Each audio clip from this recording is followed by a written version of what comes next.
ទៅបាទជំរាបសួរពុកម៉ែបងប្អូនវិជាកសិករដាំដុះនៅដំណាំដំឡូងមីបាទ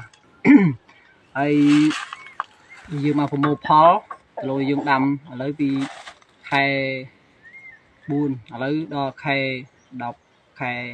1 2024បាទហើយគីឡូនេះដែរយើងបានប្រើប្រាស់ជាមួយនឹងជីកសិកម្ម Transform បាទហើយនេះគឺគីឡូរបស់ខ្ញុំផ្ទាល់ដែលយើងបានប្រើជាមួយ Transform បងប្អូនមើលឃើញនេះគឺដើមដែលធំហើយនេះគឺដើមដែលធំគឺល្អហើយដំឡូងនេះដែរខ្ញុំបានដាំគឺយើងបានត្រាំពូជបាទត្រាំពូជត្រាំជាមួយនឹង Transform បាទផ្លាស់10ពូខៀវហើយដាំរួចយើងរាំង20ថ្ងៃបងប្អូនរាំង20ថ្ងៃគឺដើមគឺរាំង20ថ្ងៃគឺត្រូវបានដុះបានប៉ុណ្ណេះយើងបាញ់បើថែរហូតហើយសូមបញ្ជាក់ថាយើងបាញ់6ដងអាខៀវបាញ់3អាលឿងបាញ់បាន3បងប្អូនហើយបងប្អូនថាយកតែមើមតែធំមកធ្វើវីដេអូអត់ទេឥឡូវខ្ញុំយកប្រៀបធៀបមកទាំងអស់បងគឺដើមនេះគឺតូចបងប្អូនគឺមើលដងដើមគឺតូចអានេះកដាល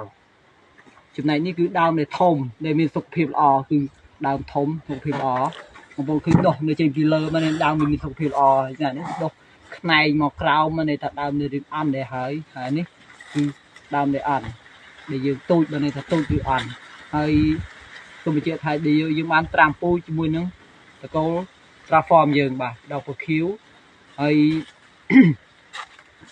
បងប្អូនឃើញទេបងប្អូនថាងដើមមិនបានតូចមើមនេះដោយសារតែបងប្អូនប្រៀបធៀបថាជ្រូកកើតមកសម្បុកវាមានទូចវាមានធំដូចគ្នាក្នុងចំការមួយវាមិនធំស្មើទាំងអស់ទេប៉ុន្តែបងប្អូនសំខាន់គឺរើសមើមបាទបងប្អូនគេរើសមើមមិនក្រោមពី10ទេមិនក្រោមពី10មើមឡើងទេនេះគឺធន់កតាបងប្អូនមិនក្រោមពី10មើមឡើងទេបាទដោយសារតែយើងបានបាញ់ជាមួយតកូល Transform គឺ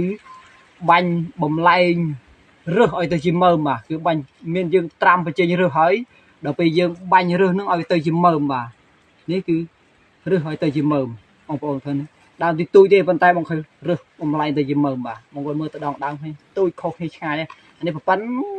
កូនដៃនេះចង់ប្រប៉ិនធំជាងមេដៃទៀតបាទនេះគឺឈុតដែលតូចបាទគឺបំលែងរើសជាមើមបាទហើយចំណែកអានេះបងប្អូនឃើញដើមនេះធំហើយមានសុខភាពល្អបងឃើញដើមធំមានសុខភាពល្អគឺដងដើមមកដើមធំចង់ប៉ុនចិត្តប៉ុនកដៃខ្ញុំដើមនេះធំមើលពួកដើមវាហើយនេះមើលដើមនេះធំមានសុខភាពល្អបងប្អូនគឺមើលវាគឺវាធំបែបហ្នឹង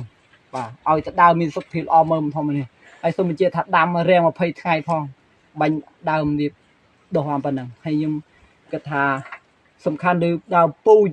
បងប្អូនរើសពូជណាដែលគ្មានក្រាស៊ីហើយយើងត្រាំជាមួយនឹងតកូល Transform ដល់ពខៀវរយៈពេល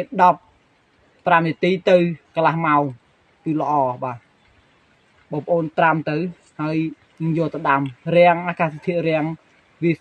អាចធន់បានមើលមកនេះបងប្អូនឃើញមើមបាទនេះមើមវា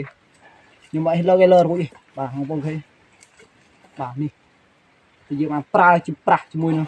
ជី Transform បាទមិនមែននេះដើមវាធំគឺមើមធំដោយសារដើមវាមានកម្លាំងបងប្អូនប្រៀបទៅដូចយើងចិញ្ចឹមកូនជ្រូក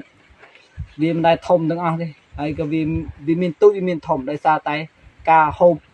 ចំណីអាហាររបស់វាគឺវា